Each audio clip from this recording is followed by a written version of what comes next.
Today we continue with our class Hilchot Teshuvah. Today is class number 21. And we start with Sefer Shmiras Haloshon, and today's topic, new lease on life. At times the willingness to overlook and forgive can cause person's life on this world to be extended, even after HaShem has decreed that his time has come. The Talmud relates in Rosh Hashanah 17a. So before we see what Rosh Hashanah 17a says, so it's very interesting statement. 1 second, let me admit to more people. Right? So they say at times, so whatever we do, we forgive others, right? And our life is being extended. Very interesting. Rav Huna, the son of Rabbi Yeshua, fell ill. Rav Papa went to visit him. Upon seeing that he was unconscious, Rav Papa told them, Rav Huna's attendants, prepare provisions for him. There is ready his burial shrouds. In the end, Rav Huna recovered. Rav Huna attendants asked him, Rav Huna, what did you see while unconscious? He told them, indeed, that is how it was that the death had been decreed upon me. So Rav Papa was right, 100%. Right? The death was decreed upon him. But the Holy Man, blessed be he, instructed them, because he does not exact his measure, therefore do not be exacted with him. Right? So measure for measure, he is not insisting on so-called justice. So, okay. So we also not going to insist on a justice with you. As it is written, he forgives transgressions and passes over sins. It's Micha 7:18. Whose sins does he forgive? One who passes over the sins. Right. So, person forgives whoever wronged him. So HaShem is going to forgive him. Okay. Therefore, so but the main point is, is that to understand that whatever happened to us, it happened because of HaShem, not because of the wicked person. So I have to do Teshuvah. I have to understand what it's between me and HaShem, basically. That person just a pawn in this game. Therefore, one should cling to his sacred attribute of this sacred attribute constantly. In this way, it will be good for him in this world and in the world to come. Right? Meaning, don't insist on the justice, basically, with other people. Okay. Okay. So let's continue with Hilchot Teshuvah. 1 second. Let's use the screen.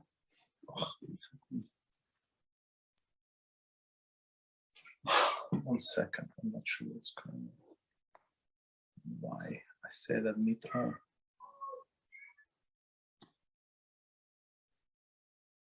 Okay, I apologize. Okay, so we're good now.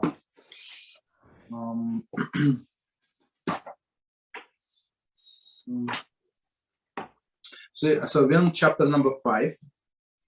Chapter number 5 and Mishnah also 5.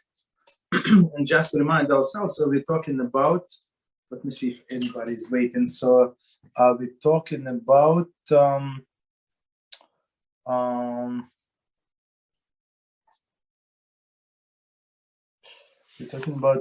the free choice. Okay, so let's go. So Mishnah number 5. One might ask, since the Holy One, blessed be he, knows everything that will occur before it comes to pass, does he or does he not know whether a person will be righteous or wicked? So that's what we said last time. That's a famous question. But he knows or he does not know. If he knows that he will be righteous, it appears impossible for him not to be righteous. However, if one would say that despite his knowledge, that his knowledge, meaning Hashem's knowledge, that he, meaning person, would be righteous, it is possible for him to be wicked, then his knowledge, meaning Hashem's knowledge, would be incomplete. So that's a famous question. All of these philosophers, right? Okay. Any questions? Somebody? Okay. Somebody, could you put us on mute?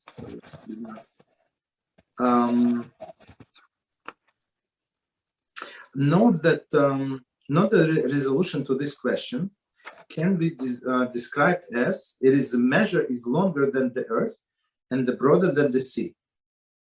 Okay, so it's not such an easy answer, right? Many great and fundamental principles and lofty concepts are dependent upon it. Meaning, as we said before, it's a foundation of Judaism, the free choice. Let's see.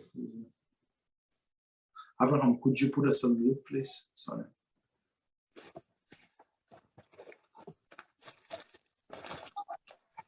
Okay. Could you put us on mute, please?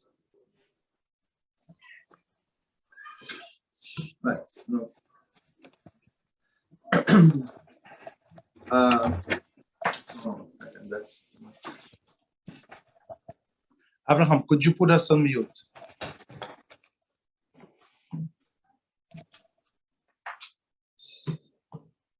Okay. Note that the resolution to this question can be described as its measure is longer than the earth and the broader than the sea.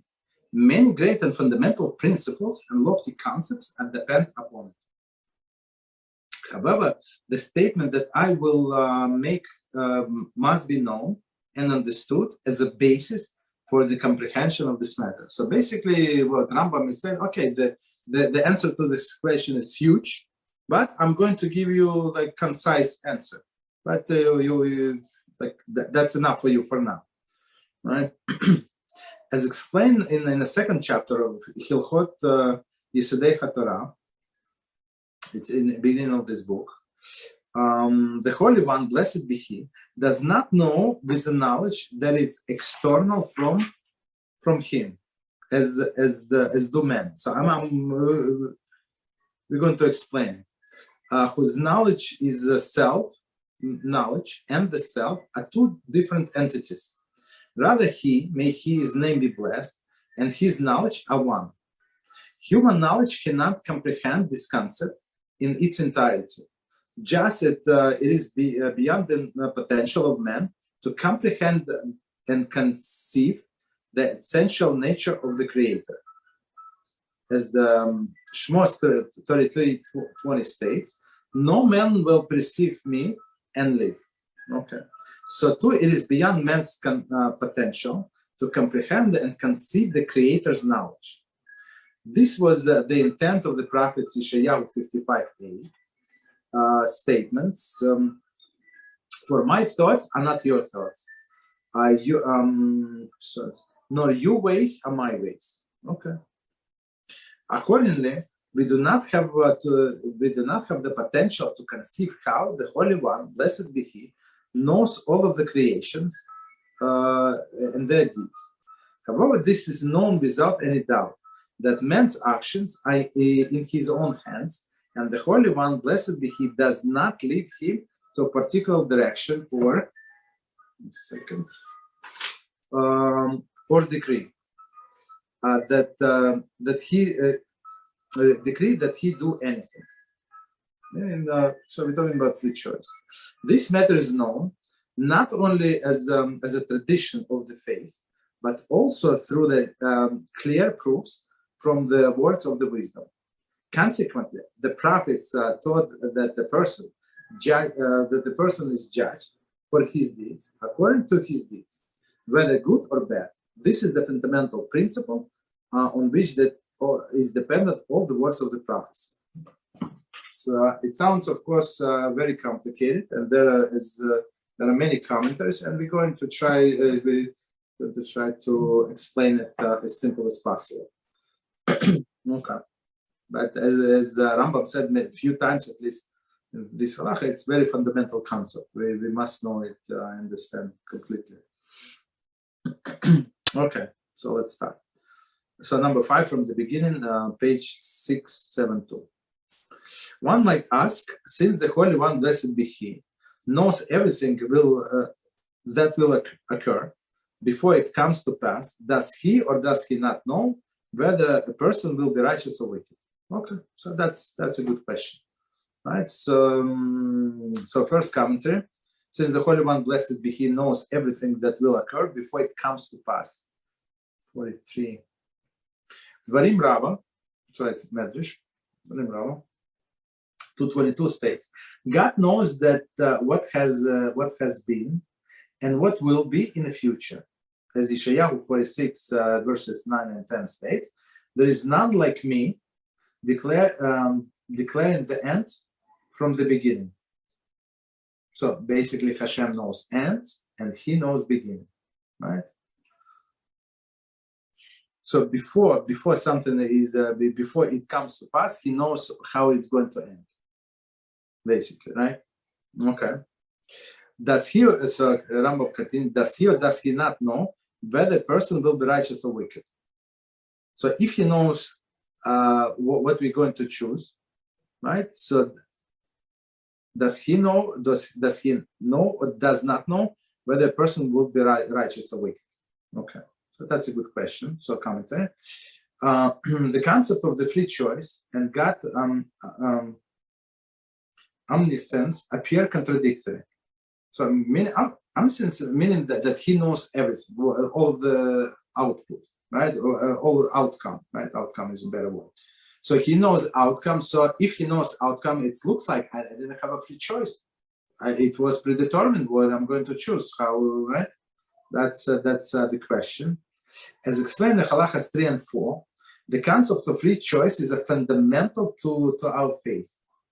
Similarly, the concept of the God omniscience is stated in Hilchot Torah 2:9 as one of the essential fundamentals of our thought system.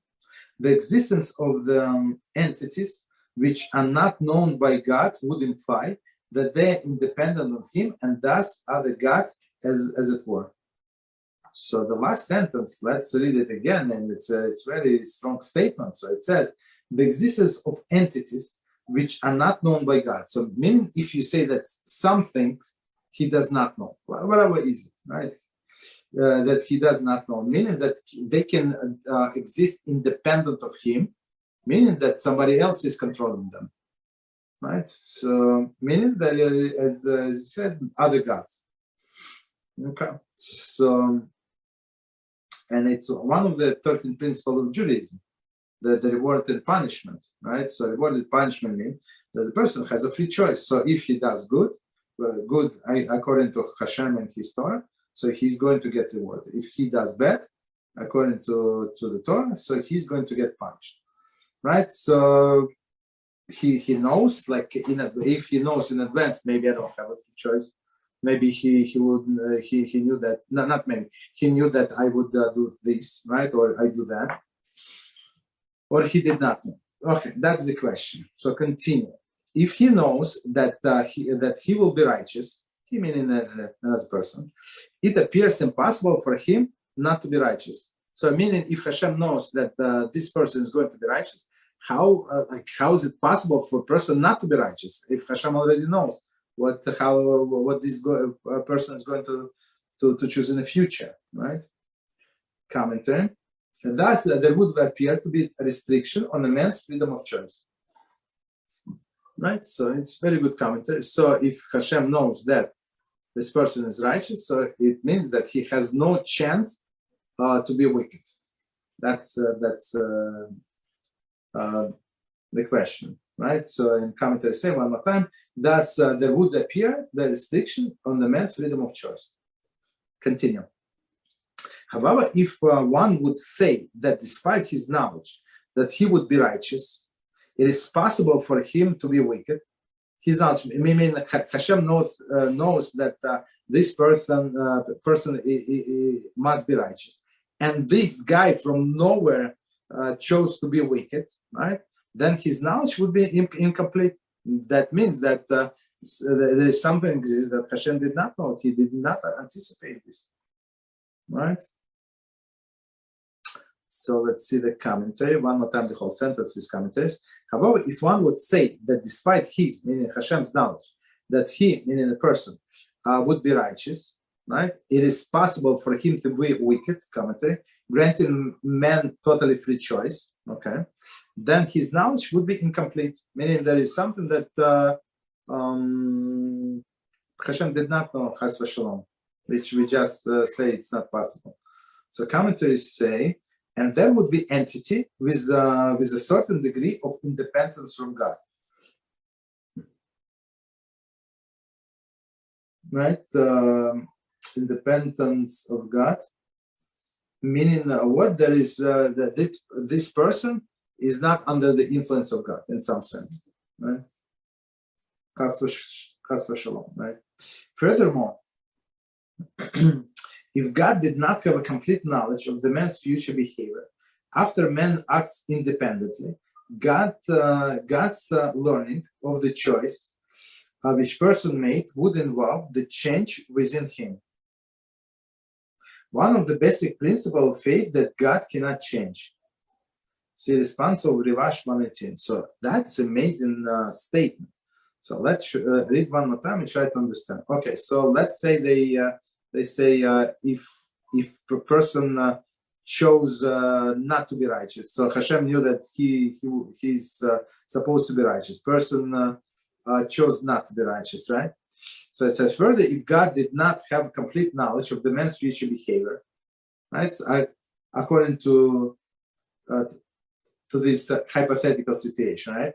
After the man's act independently, so HaShem said that he's going to be righteous, who choose the right in this situation, but this person chose wrong, let's say, right? God's learning of the choice which a person made would involve the change within him, meaning that HaShem knew that the person should be righteous in this specific situation, and now the person was not righteous, he chose otherwise. In this situation, meaning that now HaShem has to go back and change this piece of information within him, within his knowledge, meaning that this person is not righteous. So you understand? So it says that in some sense, it's a brilliant commentary, brilliant, absolutely brilliant, that knowledge of Hashem's and knowledge of Hashem is actually one and the same. So it was imperfect, and now he has to fix it. He has to take adjustment. For us, I mean, it's normal to make mistakes with the numbers. So it was 87, 78. Like it's normal for a person. Nobody would take us responsible. I mean, okay, that we must remember all of these numbers by heart, for example, or whatever numbers, right? So, but with Hashem, it's not possible. It's not possible. So if something was imperfect and it has to change, that is going to contradict the principle of faith that Hashem is never going to change. He's never going to change his Torah, and he's not going to change his principle, and he's never going to change himself. So, meaning what? It's not true. Okay. So basically, how he knows, right? Everything that we're going to choose, and we have a free choice at the same time. That's the basic question. Know that the resolution to this question can be described as its measure is longer than the earth and broader than the sea. Okay, no more, no less, right? So 48. The phrase is borrowed from Yov 11:9. Okay. Many great principles. So I think that they say that even if the whole earth is going to be the paper, right? And all of the oceans are going to be like ink, and all of the trees are going to be like pencils, and we're going to write all of the answer to the question. It's not going to be enough to finish the answer. I think that's what it's from there. Okay. Many great and fundamental principles are lofty concepts are dependent upon it.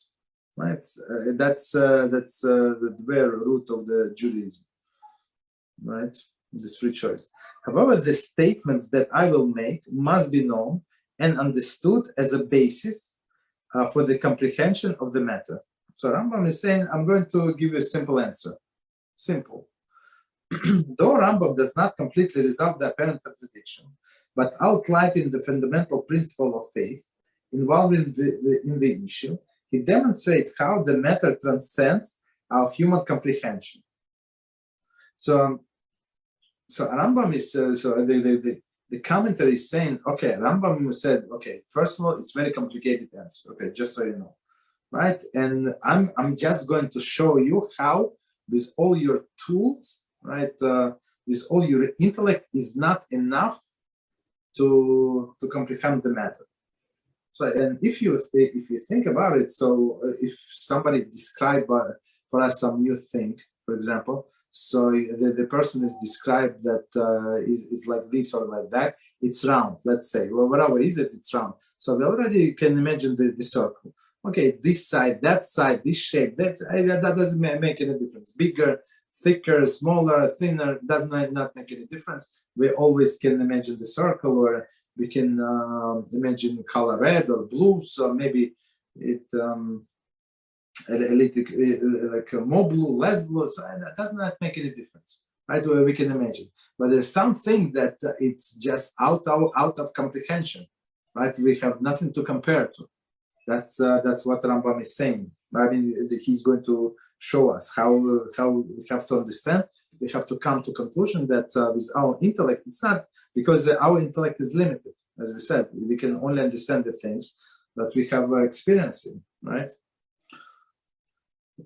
Okay, so continue. As explained in the second chapter of Hilchot Torah, commentary.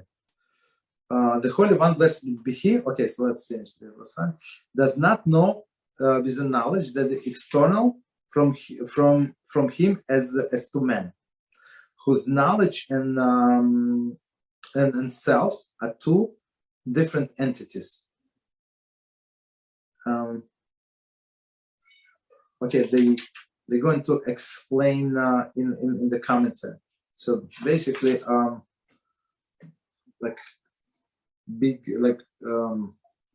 big idea is that us, right, as an individual, and ideas that we have in our heads, and the thing that we have idea about, three different things.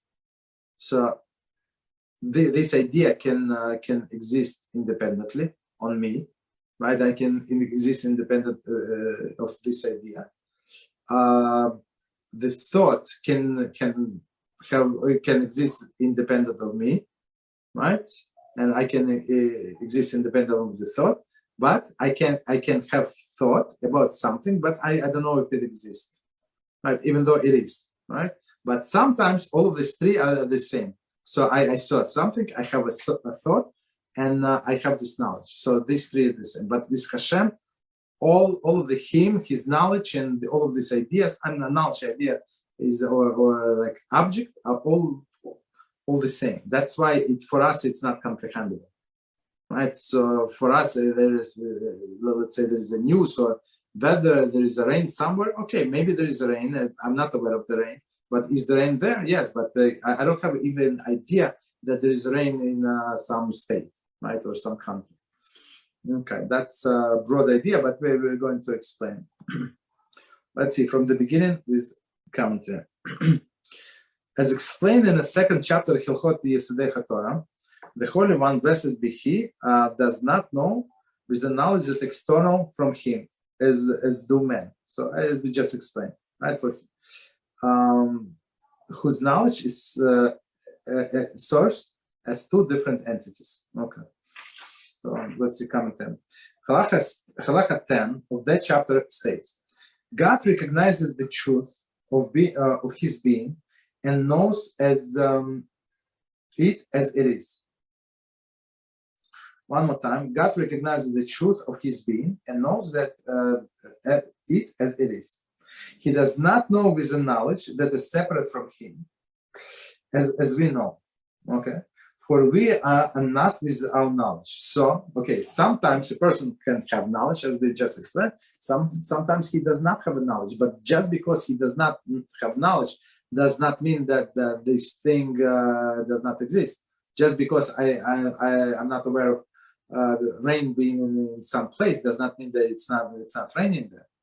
So knowledge and myself, two separate things, but not so with HaShem. In a contrast, the Creator, blessed be He, His knowledge, and His life, whatever it means, right, are one from every side and standpoint and every manner of unity. Okay, so I'm going to read one more time. In a contrast, the Creator, blessed be His knowledge and His life are one from every side and standpoint and every manner of unity. So HaShem, it includes everything. So for us, I think that's a good example, right, with the knowledge. So I can have knowledge or don't have knowledge. With HaShem, His life, His knowledge, and Himself, it's all one and the same. For were He to live with a life that apart from Him, or know with a knowledge that apart from Him, there would be many gods. Right? So that's simple, right? He, His knowledge, and His life. So would be three different things that not always interconnected, right? Meaning what? He, His knowledge, and His life. Thus, you must say that He's a knower, meaning the one who knows. He's the object of knowledge. So He, the one who knows, He's the object of knowledge, meaning knowledge itself. And He is the knowledge itself, exactly. All in one. So that's why Rambam said that in a commentary that he's going to show us that all of these concepts, they're foreign to us. I mean, because we have nothing to compare it to, but he explaining in simple terms, of course. All in one. This matter is beyond the potential of our mouth to mention, our ears to hear, and or a heart of man to grasp in its entirety. Right, so Rambam said, "Okay, I told you the simple answer, but guess what? You're not going to understand, because as I was trying to explain before, there is nothing to compare to, right? Nothing.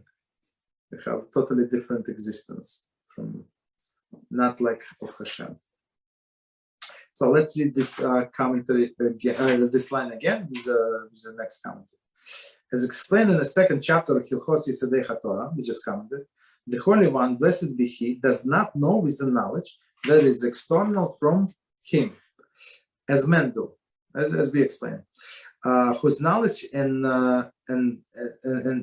knowledge and selves are two separate entities. It's two different entities. Okay, 51 commentary.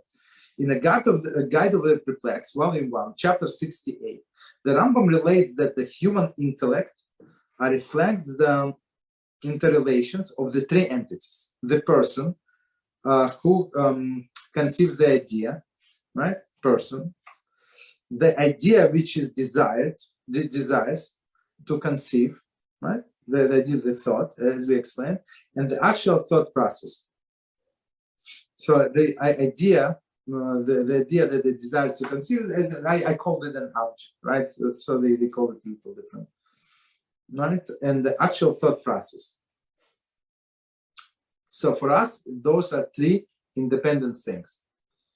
Okay. Shemoneh Perakim explained that a person can exist independent of the idea, right?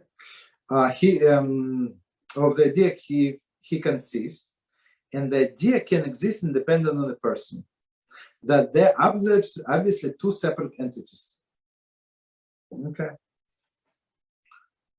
So this rain summer, so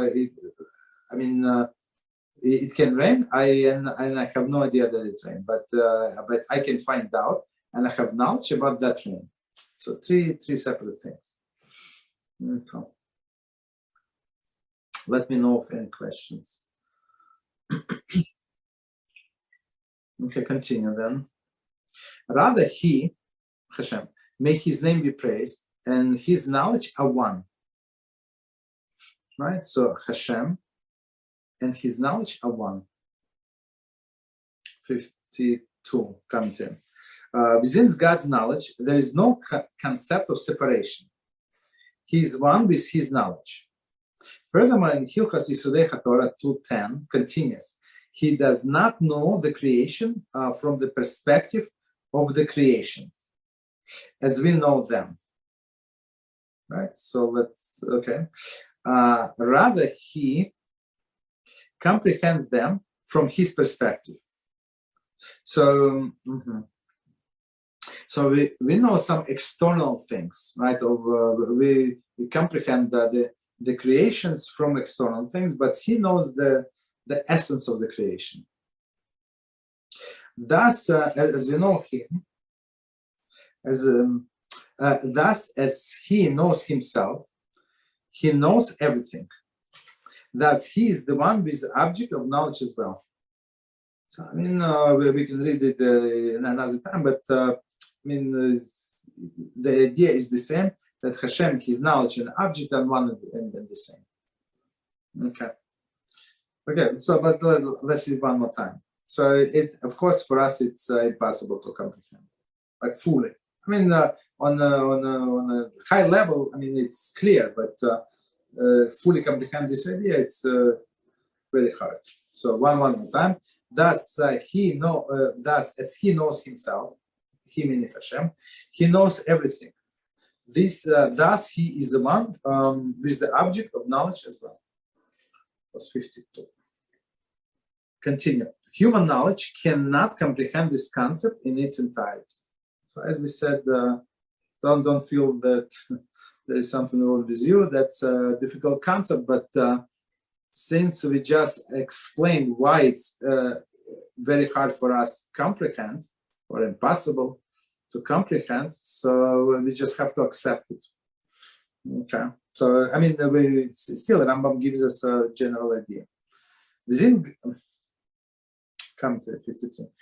The basis of the difference between our knowledge and that of Creator is, nevertheless, within our comprehension, right? How our knowledge is different from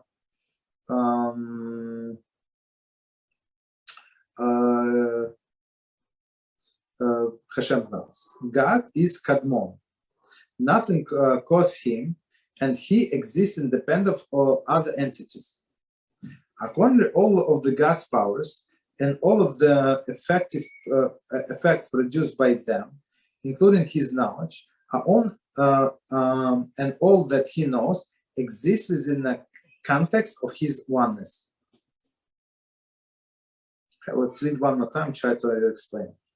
Okay, so nothing can cause him, and now can cause him. So all of our lives, right, that consists of cause and effect, right? Something was cause and it created an effect, and that's how we live, right?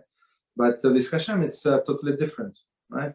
Nothing caused him, so meaning he was here before us and he's going to be here forever, right? And he exists independent of all entities. So, and we, for example, human, we cannot exist independent of all entities. We must have elements, we must have water and I don't know, food and air to breathe, right? And Hashem does not need that. Accordingly, all of the God's powers and all the effects produced by him, including his knowledge, are all that he knows, exist within the context of his oneness. I mean, so knowledge and causes and everything that exists is part of his oneness. So for us, as we said, our knowledge and our existence are not the same, but for him it is the same. Right? In a contrast, man exists within the context of the here we go, of the environment, separate from him, from himself. So basically, I can exist only with this environment, and this environment can exist without me. Very good, or without any other person. But Hashem's environment, if so to say, cannot exist without him. That's the difference. Well, one of the differences. Even the powers granted to him existed before he came into being. So one of the, even the powers granted to him meaning a person, existed before he came to being. Meaning all of the earth and everything was there before we were born, right? Therefore, even though through his knowledge, man can reach beyond himself and develop a connection with the other entities. That connection, as any bond with external entity, is by definition limited to the complete oneness can exist. No complete oneness can exist. Okay, so let's read this sentence again and try to explain. Therefore, even though through his knowledge, man can reach beyond himself to develop connection with other entities, right? Man can develop, right? Have connection with other entities and knowledge about other entities. That connection, as any bond with the external entity, is by definition limited.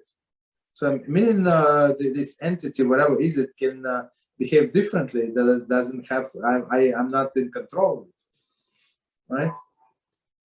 As is by definition limited, and a complete oneness, and no complete oneness can exist. Complete oneness meaning that environment and I is the same thing, and I control the environment, which is not true, as we know, right? So it's hard to comprehend how HaShem and he and the knowledge and environment and everything is one and the same.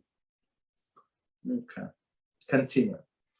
Rambam. Just as it beyond the potential of the man's comprehension to conceive the essential nature of Creator, as the Shmiras 33:20 states, no man will perceive me and live.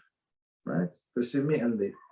So too, it is beyond the man's potential to comprehend and conceive the Creator's knowledge. Right? So let's understand this line one more time. No, HaShem said, no man will perceive me and live. Here they have perceive, but some other places they have see me, right? See. No, nobody. I think it's a conversation with Moshe. So he wanted to see HaShem, whatever it means, and HaShem said, nobody is going to see me and live. Okay, 54. The word creation implies the existence of a creator would be of totally different nature than the entity he creates, and thus unable to be comprehended by them. Right? So, as we said before, we understand things around us based on our knowledge about our experience in life, right? But here it's different dimension. Okay, so one more time, the whole sentence. No man will perceive me and live. So too, it is beyond the man's potential to comprehend and conceive the Creator's knowledge. Right, so 55, which is one of his essence. Which is one of his essence. So HaShem, one of the HaShem's essence is his knowledge. Okay, so all right, and knowledge, as we said, it's not a part of our essence. A human can have knowledge or don't have knowledge. There is people can live without knowledge, like I don't know, like sick people, mentally sick people. They can have zero knowledge and still live, no problem. Okay, so continue. This was the intent of the prophet Yeshayahu 55:8 statements. My thoughts are not your thoughts, and your ways, nor your ways are my ways. Okay, so what does it mean? Commentary. Though we are also blessed with the power of knowledge, the difference between his knowledge and our knowledge is greater than the difference between heaven and earth. Guide of the Perplexed, Volume 3, Chapter 20. So in simple words, why is such a difference between our knowledge and Hashem's knowledge? So when Hashem sees the situation, just a simple example, right? So he sees all of the generations that were before that person, right, in question, and all the generations that are going to come after, and he sees all of these things that going on in his heart that nobody would know, ever find out. Maybe even this person did not never drew such a conclusions about himself, right? But Hashem knows all this, so his knowledge and my knowledge. So I have, I know this person. Maybe I don't know. I saw him 5 times in my life, 10 times in my life. So I have my personal understanding of this personality, but it has nothing to do with Hashem's knowledge. even somebody close to us. So we live like we have a spouse, and we think that we know the spouse, but the truth is we don't many times, right? So but HaShem know everything, right? So that's why our knowledge cannot be that's why we many times we do not know why HaShem did such a thing, whatever He did, because our knowledge is simply not enough. Like as I always say, like people ask me for advice, and sometimes I tell them I don't have enough information to give you advice. You give me half of the story, right? I heard only half of your side, and I need to hear another side, right? But HaShem knows this side and all of the sides that need to be known, right? That's how different we are. It's only one facet of difference, of course. Continue. Any questions? Okay. Continue. Accordingly, we do not have the potential. Okay, so yeah. Accordingly, we do not have the potential to conceive how the Holy One, blessed be He, knows all of the creations and their deeds. Okay. So Rambam said, so that's why he said, just take it easy, right? We don't have sufficient tools of our intellect, right, to understand. It's like an animal that you try to explain animal like something, so it's impossible. The poor creature does not have the adequate knowledge, intellect to understand what you want from that. Okay, so commentary. It's very long commentary. Wow, it's the longest commentary in this book. Okay, let's start. Thus, it is impossible to fully explain the apparent contradiction mentioned in the beginning of the Halachah. The Rabat comments on these statements, right? So, meaning the contradiction, the original question was, if he knows what I'm going to choose, if he knows that I'm going to be righteous, so how is it possible that I have free choice and to be wicked? So, meaning I did not have free choice, right? Or if he thought that I'm going to be righteous and I chose otherwise, means that something was missing from him, from his knowledge, and now he has to correct his knowledge.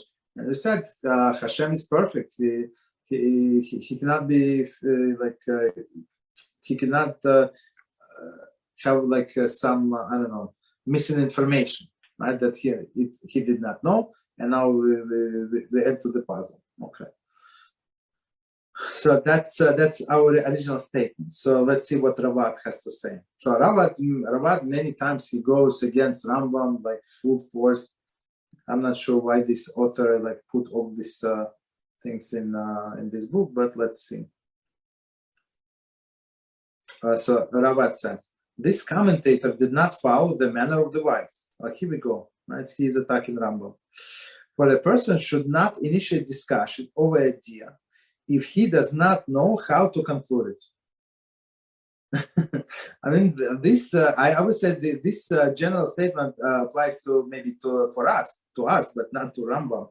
Okay, so Rabat is saying, okay, so why Rambam asks all of this question if he does not know if he's not going to give us an answer? What Rabat implying maybe he does not know an answer. Okay, here we began. He meaning Rambam, began asking the question and left the matter unanswered, relying on the faith. I mean, but with these commentaries and with what was read, it's not like exactly like we got exactly zero from Rambam said. I think we got pretty good idea. I think that's my personal understanding. But Rabat attacking, right? If so, it would have been better to initially have the matter for the believers to accept it with trust, without arousing the hearts, causing their minds to be left in doubt. I'm not sure. I'm going to tell you the truth. I'm not sure why Arabat is saying that, because Rambam gives all of these proofs, and maybe because we have a commentaries that goes back to Hilchot Torah and other sources, and guide over perplexed that all of this combined knowledge, maybe not in this halachah, but when we learn with all of the commentaries, it's much easier for us to comprehend. If you just read halachah without all these commentaries, I guess it would be very different. Okay, that's my explanation why Rabat attacking Rambam, right? So he said if he did not know, so leave it to the trust for the believers, and don't introduce these doubts, right? Even though there is no ultimate answer, it is proper to offer a partial answer and say the man's righteousness and wickedness depends on the Creator's degree. There is his knowledge was his decree. Now he goes to different direction. I'm not sure. We would have to. We would have several questions. We would have severe questions. So let's read this sentence one more time. So basically, it does not contradict whatever we said, but let's see what Ravat is trying to say. So one more time. Even though there is no ultimate answer, okay, but Rambam warned us, right, that he's going to just give us a simple answer to understand that we cannot comprehend. Okay, but he said how exactly it works. Right? It is proper to offer a partial answer and say, we are the man's righteousness. Where the man's righteousness, so wickedness depends on the Creator's decree. So if it would be the Creator's decree, there is his knowledge was decree, right? So if it would be depend on Creator's decree, so his knowledge would be decree. So he knows that we're going to be righteous, so we're going to be righteous. Okay. We would have the severe question, right? We will several questions. So if we said all of the decree that depends on the knowledge of HaShem, so we will stop right there. However, the Creator has removed this dominion from his hand and transferred it to man. So as we said before, many times, I guess, that everything in the hands of HaShem, everything is in the hands of heaven, except the fear of heaven. So fear of heaven means the free choice, whether we choose right or wrong. Thus, his knowledge is not a decree. Okay, so his knowledge is not a decree. So just because he knows does not mean that we didn't have a free choice. Rather, it resembles a knowledge of the astrologers who know from the appreciation of one's power, that what will be a certain person's path or behavior. So the stargazer, right, all these astrologers, they would look, they can read on the stars, especially, we're not talking about Jews, we're talking about other nations, right? So they have all the constellations that are assigned to them. And the stargazer from the old, right, they would look and they know exactly what would happen, or not exactly, but we're very close to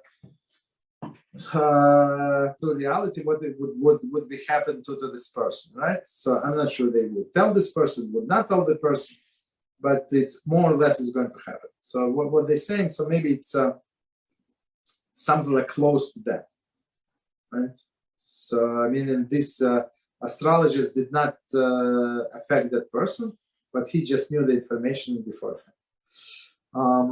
It is well known that the fate which governs everything that happens to a person, whether a great or less importance, was transferred by Creator to the constellations, right? But again, it's only for non-Jews.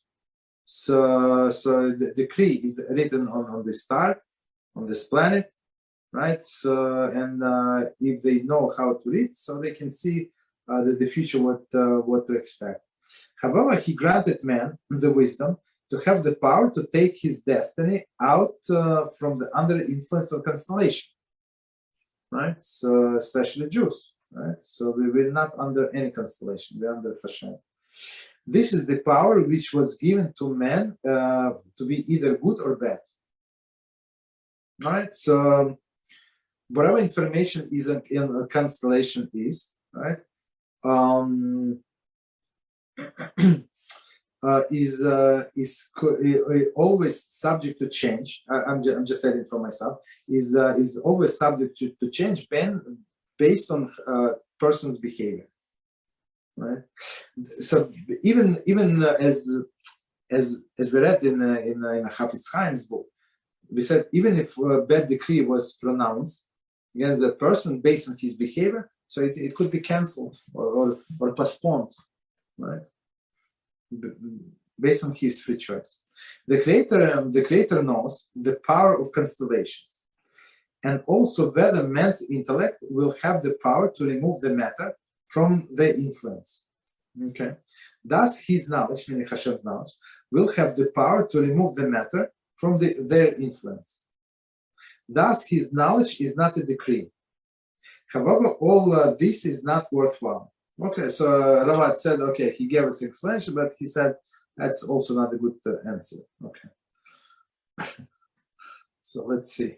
Continue this commentary. The Rabbi objects to Rambam's statement because ultimately he leaves the matter of question of belief without explaining the issue of on the intellectual basis. But per my knowledge, per my understanding, Rambam explained. But okay, Rabbi disagree. Okay. Thus, a person might be aroused to question to question and doubt these fundamental points of faith without receiving sufficient conceptual base to resolve them. So basically, there are some people who need logical explanation for everything, and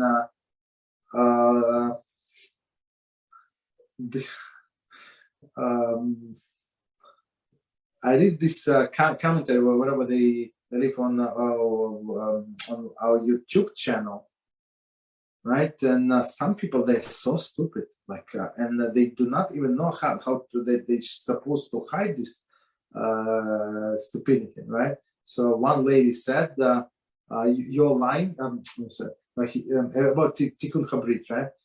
She said it's very interesting concept, but Satan does not have wife. You're liars. From how do you know? Like, from where you use information? So in order to call somebody a liar, it means that you checked all the sources that we gave you, right? And you said he does not have a wife. You understand? So same. I think it's like here what Rabbi is saying, right? So these people say I do not know. That's why it's not true. Why is it supposed to be not true? Just because you do not know. As we said before, Rambam, I think, or Rambam is a commentary in Hilchot Torah. It's a different section. So he said it's just beyond your comprehension, because HaShem, his knowledge and the object are all one and the same for him. But for us, it's three different things, right? So why just because we do not know, we're going to reject it? This not smart lady. Okay. In his own attempt to resolve the issue, Ravad differentiates between the decree and knowledge. Okay, degree and knowledge. Okay. Divine decree and free choice are two contradictory concepts that can never be resolved, right? According to him, right? Divine decree, right, and free choice. Divine decree and free choice, two contradictory concepts that can never be resolved. However, God's knowledge is not a decree. So just because let me give you the answer what Rabbi Mizrachi always explains, right? So always he explained that in this world we understand everything connected to time.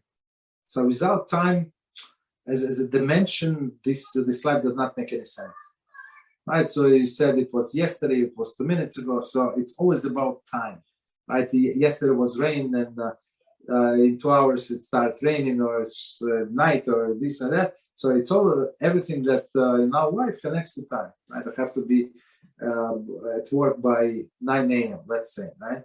But for HaShem, there is no time. There is no time.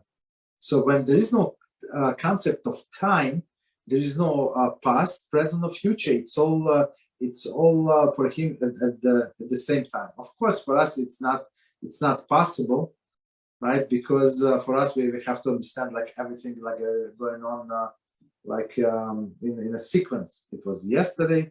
In 2 hours, I'm going to eat. I'm going to sleep. I'm going to this or that. So for us, it's all a matter of time. But for him, there is not. Right, so I think it's a very, very simple way to understand things. How he can know in like future. For us, it's future. For him, it's all the same. That's from Rabbi Mizrachi. It said his knowledge. So I'm continuing with the commentary. Now we're analyzing Rabbi himself. It said his knowledge, meaning HaShem knowledge, can be compared to that of the person who appreciates the pattern of causation, and accordingly, right? So a pattern of causation, meaning this happens, and now because of this is going to happen, right? Pattern of causation, and accordingly knows that will be the future outcome. So because if you go to school and have a good degree, so you're going to have a good job. So that's what they say, right? Maybe not. Right? And no one would say that his knowledge caused the chain of events, right? So, right? No one would say that his knowledge would cause the chain of events, right? Not knowledge, but actions, right? The various arrays of forces involved produce the outcome, and the person was merely an outside bystander who was able to appreciate the factors at work. So he was just living in that, and one thing led to another, and that's what had happened, right? But it had nothing to do with his knowledge. So his knowledge did not affect this chain of events. That's what he's saying. Continue. The Rabbi explained that the forces governing man's destiny are the powers of fate vested in the constellation. Right? In this matter as well, he contradicts Rambam, who discounts the influence of astrology, as explained in Halachah 4. So we read that Rambam said that all of these people are foolish, right? But Ravat said no, right? He still said no. There is something in constellation, and other rabbis, great rabbis, also said there is something in constellation, but they cannot read it properly, right? So one more time, the Ravad explained that the forces of governing the man's destiny and the power of fate vested in the constellations, right? So meaning you can read future in the constellations. In this matter as well, he contradicts the Rambam, who discontinues the influence of astrology, as explained in Halachah, and man's power of choice, which is enclosed in his intellect. Okay, so he said, okay, actually, you think that you chose yourself? No, it's actually in the stars. It was written in the stars that you're going to choose so and so. Okay, that's a little contradiction, so continue. God knows the strengths of both these powers, and thus can appreciate the future outcome without at all compromising the man's power of choice. So basically, it was written in a constellation, but you choose this, so there is since you could not read in constellation, so there is no contradiction. Okay. However, in conclusion, the Ravat is unsatisfied with his own explanation as well, and prefers that the matter is left entirely to faith without any attempt to resolve it. I'm not sure why. I mean, the Rambam, I think, did a pretty good job. That's my understanding, intellectual. So Ravat said, you know what? I give you answer, but this answer is also not good. So let's leave it all to face. And okay, that's his approach. A resolution similar to that of Ravat is also offered by Rav Moshe Al-Moshino, right? See Medrash Shmuel Tosafos Yom Tov, Avos 3:15. Okay, who differentiate between the knowledge that an event will take place and the forces causing it to occur. Okay, different approach, but I mean they're all similar, but not as. I think Rabbi Mizrachi explained it very beautifully. Okay, I mean beautiful and simple. They're very, very simple and straightforward. So continue. The Tosafos Yom Tov explains that Rambam also had this conception in mind. Nevertheless, he maintained that the matter can only be grasped through the faith because of the different problem. Right? So different problem meaning the comprehension, I guess. A person can predict the future events only if the chain of causation he comprehends is invariable. So meaning that the person can comprehend the future. So they say, if I buy this stock and now it's low, and then it should go up, and then I sell and a high price, and I'm going to make money, and I go into this and this and this. So that's his chain of event, right? And chain of causation, right? He comprehends it invariably. Okay. If there is a possibility for change, it is impossible for him to have any definite knowledge. So, but if it can, he just think that the stock is going to go up, maybe it's going to go down, right? So now with all his formula is like crumble. Thus, in regard to the question of free choice, we must say that there is a possibility for man to act as his wishes. Exactly. I mean, we came down to the same answer as Rambam was saying all along, right? So men have a free choice. If so, it is impossible for any knowledge that resembles man's to appreciate beforehand the outcome of such pattern of causation. So this commentary say that for us it is impossible to understand to foretell the outcome. Why? Because a person have a free choice. Maybe he's going to choose like this, maybe like that, right? But HaShem knows. However, God's knowledge, okay, here we go. However, God's knowledge, with which he is one with his essence, so him and his essence is one, and therefore views past, present, and future as one, exactly as Rabbi Mizrachi says, can appreciate the choice which man will make. So for us, it's all cause and effect, right? And cause comes before the effect, always, right? So it should be cause and then effect, and it's always in time sequence. Since for HaShem there is no time sequence, there is a simple explanation, there is no contradiction whatsoever. Continue. Torah or Parsha Vayera adds a further point. God's knowledge is a force which maintains the creation and keeps them in existence. So one more time. God's knowledge is a force which maintains the creation and keeps them in existence. Furthermore, God's potentials are complete. Okay, they can potentially complete in themselves, and thus must ultimately be expressed. Okay. One more time. Therefore, God's potential are complete in themselves, so He does not need cause and effect and know the future and call somebody so they would tell him how this person thinks and what he's going to choose, right? Must ultimately be expressed. If so, the above cannot serve as a complete resolution of the apparent contradiction between free choice and God's omniscience. Okay, continue. Torah or concludes, differentiating between the two types of divine knowledge. Okay, frequently, our sages use the expression, it is revealed and known before God. Right? So yeah, they always use, it is revealed and known before God. Describing God's knowledge in a passive term. Right? Meaning that He knew all along. For us, it's a surprise, but HaShem knew all along. Right? On the other hand, there are times when an active term is used. For example, in Bereshit 18:21, I will descend and see. So HaShem said about this, I think it's Sodom and Gomorrah, right? So HaShem said, I will descend and see what's going on there, right? It's Shmos 2:25. or it was about Egypt.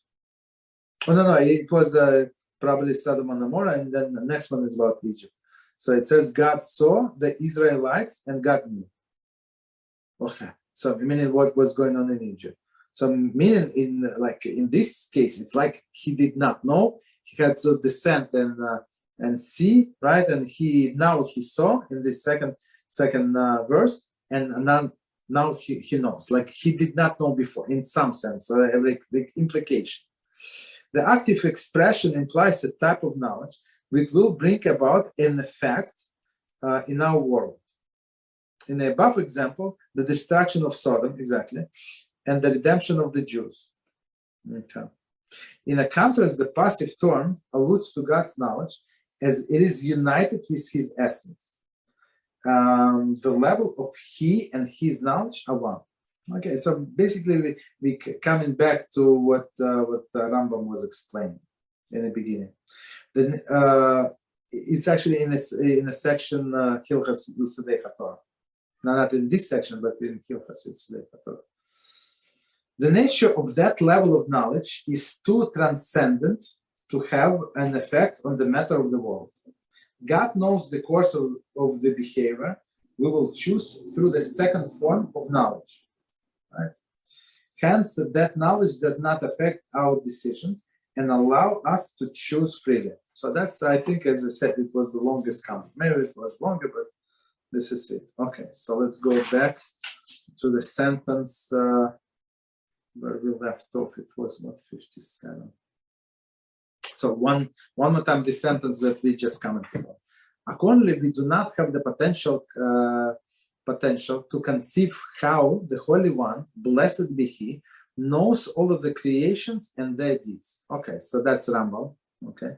However, this is known without a doubt that man's action are in his own hands, and the Holy One, blessed be He, does not lead him in a particular directions or decree that he do anything. As we said before, there is no outside forces that force a person to be good or evil.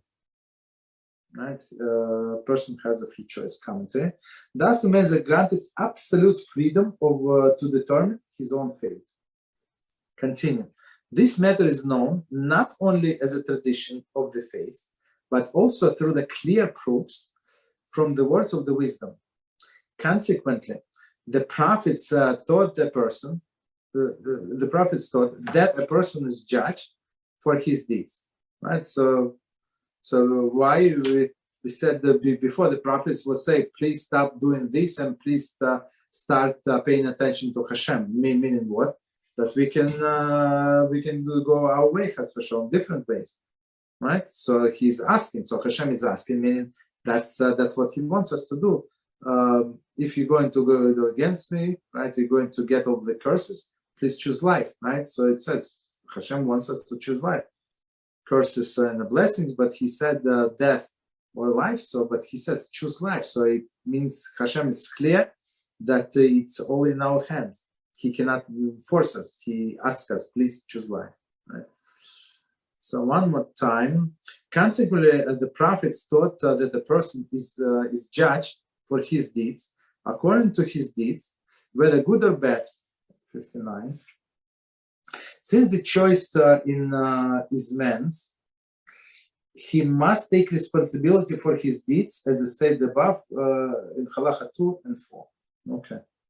So don't say that I was forced, I was raised like this or that. So it's not going to fly in a court of heaven. This is a fundamental principle on which they depend on all other words of the prophecies. See Halachah 4. So checking time. Oh, we actually, okay, perfect time. We actually finished that Halachah, and we finished the chapter. So we finished the chapter of free choice, and we start new topics, chapter 6. No, not today. Don't worry. Any questions? Okay.